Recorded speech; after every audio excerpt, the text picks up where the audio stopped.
जो बात हम यहाँ पर सुनते हैं, राजा दाऊद की एक बेहतरीन गवाही है, विटनेस है कि वो किस तरह से परमेश्वर के राज्य में या परमेश्वर के काम में, परमेश्वर पर विश्वास करने के काम में अपने आप को झोंक देता है और वो परमेश्वर की वचन को अपने दिलों में रख छोड़ता है। वो कहता है, यहाँ पर हम पढ़ते हैं उसके 2 पद में, पढ़िए क्या लिखा है वो।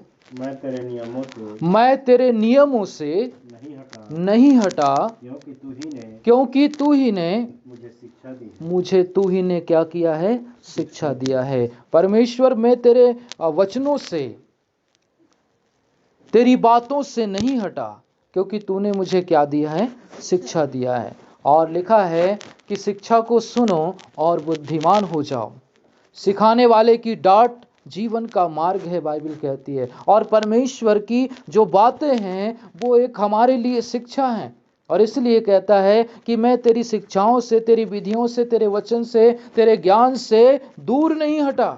और लोग दूर हट जाते हैं और इसी कारण वे परमेश्वर की आशीषों से वंचित हो जाते हैं। परमेश्वर का दास कहता, खुदा मैं तेरी विधियों को, तेरी चितौनियों को अपने दिलों में रख छोड़ा हूं ताकि तेरे विरुद्ध कोई पाप न करूं। परमेश्वर के लोग जब परमेश्वर की आवाज को सुनते हैं, परमेश्वर की वचन को सुनकर, मानकर, उसको दिल में रख कर आगे चलते हैं, तब चमत्कार होते हैं, तब परमेश्वर का नाम ऊंचा हो। परमेश्वर का कलाम कहता है कि चमत्कार कब आते हैं, जब एक इंसान परमेश्वर में पवित्र हो जाता है या पवित्रता के साथ आगे बढ़ता है। तो यहाँ पर लिखा है कि मैं तेरे वचनों से दूर नहीं हटा। इसका मतलब है कि बहुत से लोग परमेश्वर के वचन से दूर हट जाते हैं। लिखा है प्रभु यीशु मसीह आए तो उन्होंने सबसे पहले फरीसी और शास्त्रियों को डांटा। उन्होंने कहा कि हाय तुम पर, तुमने व्यवस्था की कुंजी ले तो ली है, लेकिन न खुद तुम स्वर्ग में प्रवेश करते और करने वालों को भी रोक देते हो। परमेश्वर का वचन कहता है कि हो सकता है कि ज्ञान हो परमेश्वर के वचन का। बहुत से लोग बाइबल को अच्छे से जानते हैं, वचन को याद करते हैं, बाय हार्ट उनको वचन याद रहते हैं। कुछ ऐसे भी हैं जिनको कौन सा पद, कौन से पेज नंबर पर, कौन से अध्याय में, सब वो बाय हार्ट कर चुके हैं, लेकिन फिर भी उनका जीवन वचन के अनुसार नहीं है। वे मुंह से तो बोलते हैं लेकिन दिल से उस पर चलते नहीं हैं। इसके विरोध में बाइबल है। बाइबल में लिखा, भला होता कि तुम परमेश्वर का ज्ञान सुनते ही नहीं, वही तुम्हारे लिए अच्छा होता। क्योंकि सुनकर न मानना ये महापाप है और सुनकर मान लेना ये हमारी उन्नति का कारण है। परमेश्वर विनाश से हमको बचाता है, मौत से हमको बचाता है। और इसलिए लिखा है, खुदा मैं तेरे वचन से दूर नहीं हटा। दूर हटने वालों की स्थिति क्या है? वो संसार में नाश हो जाते हैं, उनको कोई आशा नहीं होती है। विपत्ति के दिन उन पर अचानक संकट आ जाता है, लेकिन जो प्रभु के साथ साथ चलते हैं, वचन को मानते हैं, वचन की सहभागिता करते हैं, परमेश्वर उनके साथ रहकर बड़े बड़े काम करता है। और आगे पढ़ते हैं, यहाँ पर लिखा है, हाँ उसके आगे पढ़े 2 पद। वो कहता है, परमेश्वर तेरे वचन मुझे कैसे मीठे लगते हैं। तो परमेश्वर का वचन क्या है? मधु से भी ज्यादा मीठा है। पर ये कब लगेगा? जब एक इंसान दिल से, आत्मा से, पूरी शिद्दत से परमेश्वर के वचन को अपने दिलों में रख छोड़ेगा। प्रभु यीशु मसीह कहता है, मेरा काम क्या है? मेरा काम ये है कि मैं अपने पिता की इच्छा को पूरा करूं, मतलब उसके वचन को पूरा करूं, उसके वचन पर चलूं, उसके वचन के अनुसार काम करूं। ये पिता का काम है और परमेश्वर यही चाहता है। वो कहता है, यदि तुम आज उसका वचन सुनो तो अपने मनों को कठोर न करो, क्योंकि जो कठोरता दिखाएंगे वे जंगल में नाश हो जाएंगे। बाइबल में लिखा है, एक बड़ी भीड़ मिस्र से निकली थी कनान की ओर। मूसा ने उनकी अगुवाई किया। लगभग 22 लाख लोग एक साथ निकले थे, लेकिन केवल 2-3 लोग कनान में प्रवेश करने पाए। बाकी सब ने कठोरता दिखाई, उनके मन कठोर हो गए थे। वो चिड़चिड़ाने, बुड़बुड़ाने और परमेश्वर पर कोप करने लगे थे, और इसलिए प्रभु ने उनकी कठोरता के कारण उनको जंगल में ही नाश कर दिया। बाइबल में लिखा है, नम्रता होनी चाहिए हमारे अंदर, हम्बल होना चाहिए, नम्रता का जीवन होना चाहिए, क्योंकि बाइबल कहती है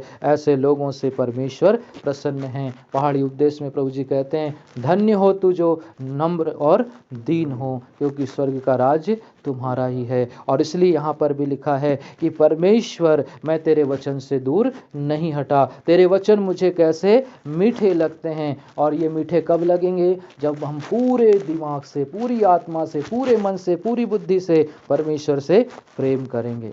अधूरा समर्पण बड़ा खतरनाक होता है, अधूरा ज्ञान भी बहुत खतरनाक होता है। इसलिए बाइबल में लिखा है कि हमको क्या करना है? पूरा पूरा परमेश्वर के वचन को ग्रहण करना है, आधा अधूरा नहीं। बाइबल जितना हमको सिखाती है उतना ही हमको आगे बढ़ते चले जाना है। क्योंकि कुछ लोग कुछ कुछ वचन को लेकर के पकड़ लेते हैं, सवाल और विवाद किया करते हैं, और न वो खुद आगे बढ़ते हैं और न दूसरों को आगे बढ़ने देते हैं। लेकिन बाइबल कहती है कि उसके वचन मधु से भी ज़्यादा मीठे हैं, उसमें कोई विवाद नहीं है। दाऊद एक जगह कहता है, प्रभु तेरे सोटे और तेरी लाठी से मुझे शांति मिलती है। मतलब वचन हमको डांटता भी है, वचन हमको प्यार भी करता है, वचन हमको सताता भी है और हमको गले भी लगाता है। जब हम गलती करते हैं हमको प्रभु डांटता है, जब हम अच्छा करते हैं तब परमेश्वर हमें सम्मान भी देता है। दाऊद की इस बात को हम देखते हैं कि वो कहता, प्रभु तेरे वचन मेरे लिए मधु से ज़्यादा मीठे हैं। हालेलुया। और ये मधु जो होता है ना, इसमें शुगर नहीं होती, यानी शक्कर की बीमारी नहीं होती। ये एक ऐसा मीठापन है जिसमें बीमारी नहीं है, लेकिन आनंद ही आनंद है। हम संसार की दूसरी चीज़ों को मीठा करके खाते हैं, परेशानी आ जाती है, उसमें कीड़े पड़ जाते हैं। किसी ने कहा संसार का प्रेम जो है वो पके आम की तरह और पके बीही की तरह होता है, जिसमें क्या हो जाते हैं? कीड़े।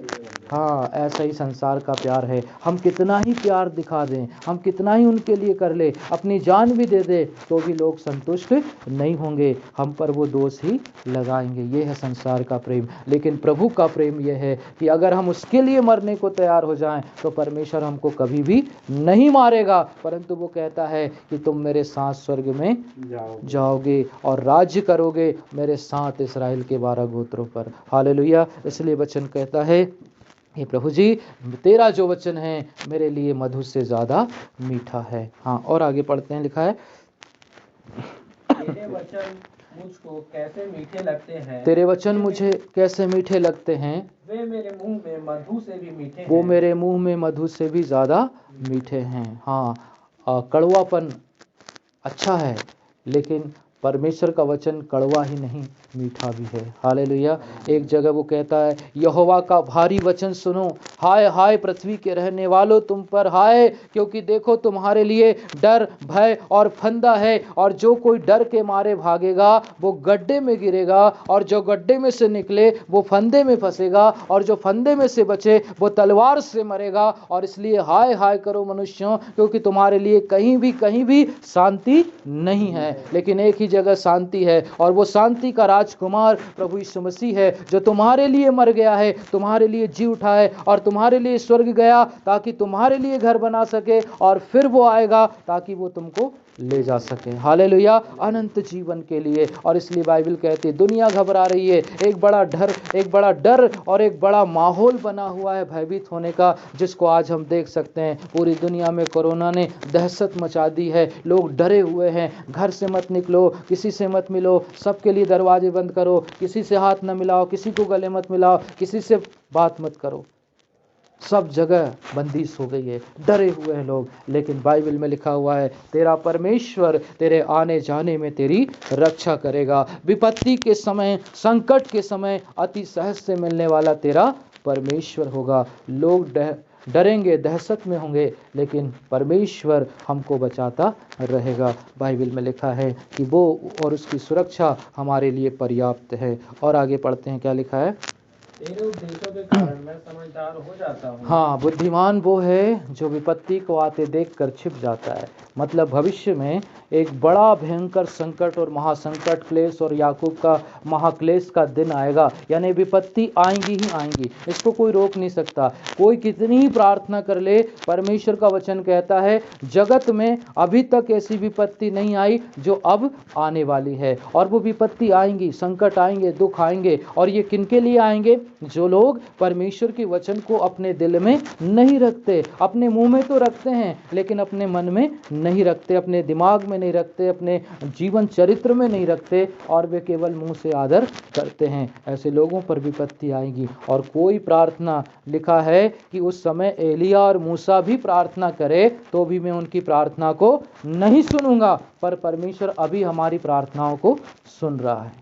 संकट के समय परमेश्वर को पुकार और वो तेरी सुनेगा, लेकिन जब वो विपत्ति आएगी, जब परमेश्वर का न्याय आएगा, तब लोग पुकारेंगे परंतु परमेश्वर सुनेगा नहीं। अभी समय है सुनने का, अभी प्रभु सुनेगा, अभी उसने अनुग्रह का समय हमको दिया है कि हम प्रार्थना करें, दुआ करें। जैसे नहीं तो जब सब कुछ गड़बड़ हो जाएगा तब प्रार्थना करने से कोई फायदा नहीं होगा। जैसे धनवान और लाजर मरकर जब ऊपर गए तो बाइबल में लिखा है कि लाजर तो अब्राहम की गोद में स्वर्ग में था, परंतु धनवान जो था वो अधोलोक में था और तड़प रहा था, प्यासा था। वहां से वो प्रभु से प्रार्थना करता, हे प्रभु तू लाजर को मेरे पास भेज दे कि मैं यहाँ तड़प रहा हूँ। तो प्रभु कहता है याद कर, स्मरण कर, वो तेरे साथ था, तू उसके साथ था, परंतु वो यहाँ आज स्वर्ग में आनंद में है और तू नरक में तड़प रहा है। याद कर, प्रभु बताएगा, याद कर उस समय को जब मैंने तुझे समय दिया था कि तू प्रार्थना करता, वचन के साथ चलता, अच्छी बातों में मन लगाता, लेकिन तू अच्छी वस्तुओं को ले चुका है, तूने अपनी दौलत से बहुत गुनाह किए थे। बाइबल कहती है हमको अपने समय को सही बनाना है, पवित्र बनाना है, क्योंकि मौत बहुत ही भयंकर रूप से संसार में आने वाली है। और लिखा हुआ है आत्मा को शोकित न करो, आत्मा को न बुझाओ। परमेश्वर कहता है हे मेरे लोगों लौट आओ, प्रार्थना करो, दुआ करो, क्योंकि एक विपत्ति संसार में आने वाली है। उस विपत्ति से बचने के लिए ही परमेश्वर मुझे और आपको बुला रहा है। और ये विपत्ति न केवल संसार की है लेकिन आने वाले नरक की भी विपत्ति होगी। इसलिए मनुष्यों के लिए प्रभु कहता है हाय हाय, तुम्हारे लिए बचने के सारे द्वार बंद कर दिए जाएंगे। वैसे ही जैसे नूह के जमाने में परमेश्वर का दास चिल्लाता था हे लोगों लौट आओ, मन फिरा लो और मेरी बात मान लो, परमेश्वर इस देश को, इस दुनिया को नाश करने वाला है, लेकिन सब उसका मजाक कर रहे थे। और अंत में क्या हुआ? परमेश्वर ने आकाश से बादलों के झरोके खोल दिए और नीचे से समंदर के सोते खोल दिए। मतलब समंदर के भी सोते होते हैं, कुएं के सोते नहीं होते, समंदर के अंदर भी सोते फूट पड़ते हैं। जैसे कुएं में सोते होते हैं पानी का, वैसे ही समंदर का। और लिखा है कि ऊपर से बारिश और नीचे से भी पानी निकल रहा था, और इसी कारण 40 दिन तक पूरी दुनिया में क्या रहा?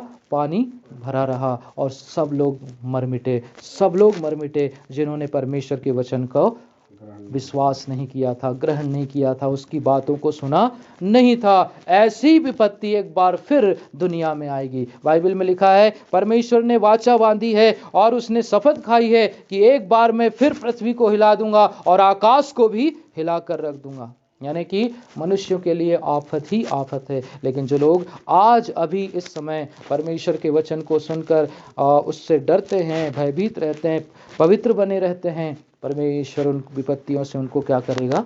बचाएगा। हालेलुया। इसलिए बाइबल कहती है हम विश्वासी हैं इसलिए विश्वास करते हैं, प्रभु ने हमको चुना है इसलिए हम उसके वचन पर विश्वास करते हैं। हम कोई धंधा नहीं करते, हम कोई बिजनेस नहीं करते, हम कोई नौकरी नहीं करते, हमको कोई समाज या कोई शैतान या कोई इंसान के डर और भय नहीं, परंतु हम परमेश्वर के डर और भय में चलते हैं। वचन में लिखा हुआ है हमारा प्रभु हमको हर मुसीबत से बचा लेगा, और अगर न भी बचाए तो हम उस दुनिया के लिए जीवन जी रहे हैं, स्वर्ग के लिए जी रहे हैं। आगे पढ़ेंगे। और तेरे उपदेश के कारण मैं समझदार हो जाता हूँ। मैं समझदार हो जाता हूँ कैसे? प्रभु यीशु मसीह के वचन के द्वारा, उसके वचन के द्वारा हम क्या हो जाते हैं? समझदार हो जाते हैं। लोग कहते हैं वो तो बहुत होशियार बनता है। हाँ भाई, हम होशियार हैं, क्योंकि परमेश्वर का वचन कहता है कि मैं क्या हूँ? होशियार हूँ, बुद्धिमान बन जाता हूँ, समझदार बन जाता हूँ जब तेरे वचन को मानता हूँ। हालेलुया। और ऐसी बुद्धिमानी नहीं कि हम बहुत पढ़ लिख लिए, कोई वैज्ञानिक बन गया, कोई डॉक्टर बन गया, कोई इंजीनियर बन गया तो हम सियाने और बहुत बुद्धिमान हो गए। नो, इसको बाइबल ज्ञान नहीं कहती। जो परमेश्वर का ज्ञान रखते हैं उन्हीं को बाइबल समझदार कहती हैं, वो ही समझदार हैं।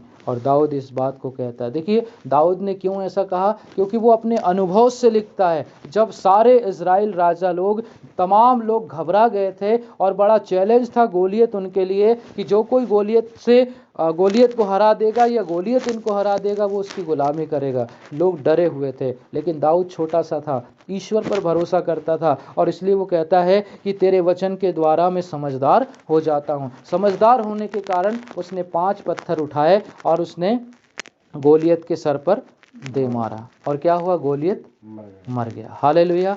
राजा, विद्वान, बुद्धिमान, सूरवीर, इंजीनियर और कमांडर और बहुत बड़े बड़े लोग वहां पर खड़े हुए थे, वैज्ञानिक, लेकिन कोई भी उसको हरा नहीं सका।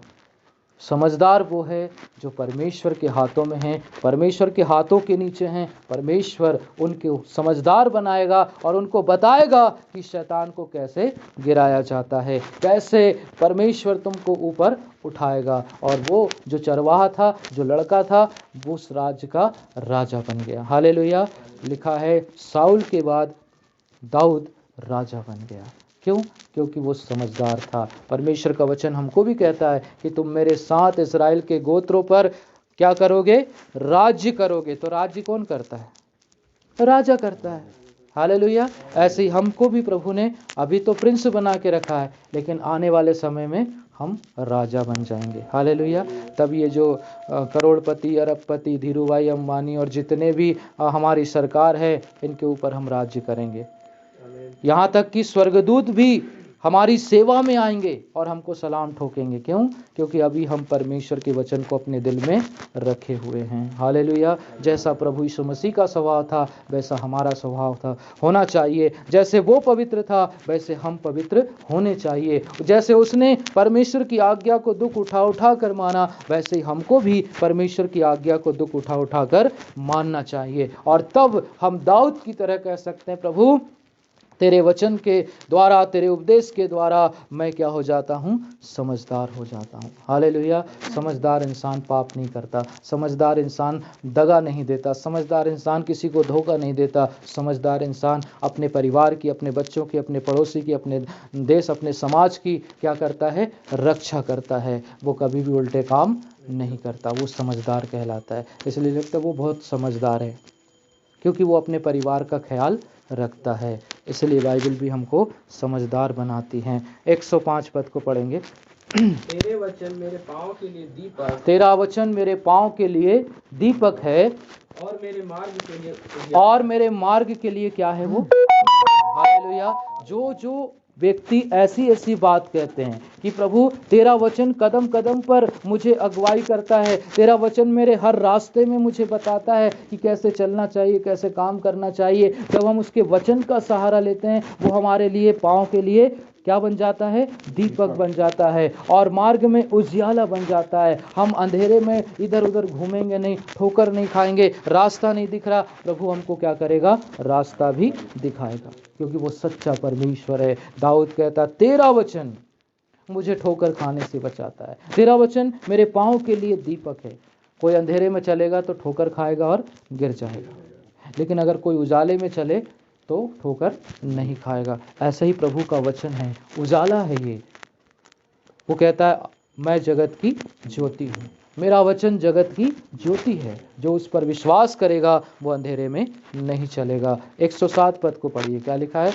मैं अत्यंत दुख में पड़ा हूँ, मैं बहुत दुख में पड़ा हूँ, हे यहोवा, हे परमेश्वर अपने वचन के अनुसार मुझे जिला। हालेलुया। हम कितने ही दुख में पड़े हो, हम कितनी भयंकर व्याधि में हो, बहुत संकट में हो, परमेश्वर का वचन कहता है तेरे वचन के द्वारा तू मुझे क्या कर, जिला। हालेलुया। और बाइबल में लिखा है लाजर मर चुका था, 4 दिन से मर चुका था, वो कब्र के अंदर था और परमेश्वर वहां नहीं थे। प्रभु यीशु मसीह आए और उसने पूछा कहाँ है लाजर, उसने कहा कब्र में।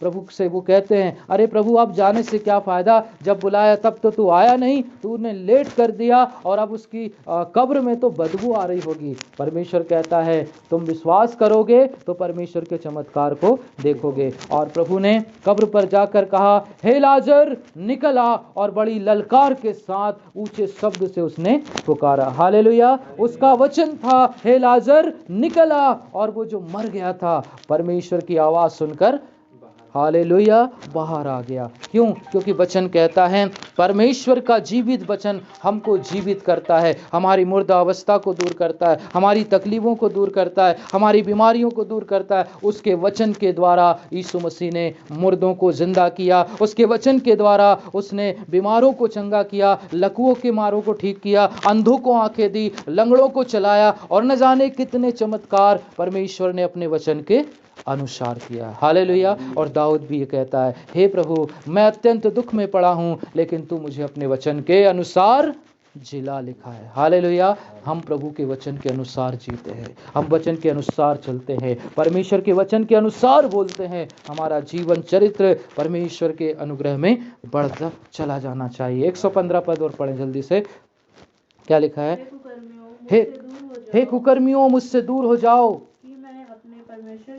मैं अपने परमेश्वर की आज्ञाओं को पकड़े रहूं। हालेलुया। कुकर्मी, इसका मतलब है कुकर्मी हमारे आसपास ही होंगे, शैतान हमारे आसपास ही होगा, हमारे आगे पीछे खड़ा रहता है वो, कि देखे कि ये वचन को कैसे इस्तेमाल करता है। क्योंकि शैतान दूसरों की तरफ ध्यान नहीं देता, लेकिन प्रभु के लोगों की ओर जरूर ध्यान देता है, ताकि वो उनको गिरा दे, उनको नाश करे, उनको तकलीफ में पहुंचाए। परमेश्वर का दास भी कहता है, शैतानी है कुकर्मी लोगों मेरे पास से दूर हट जाओ, ताकि मैं परमेश्वर के वचन को क्या करूं? क्या लिखा है?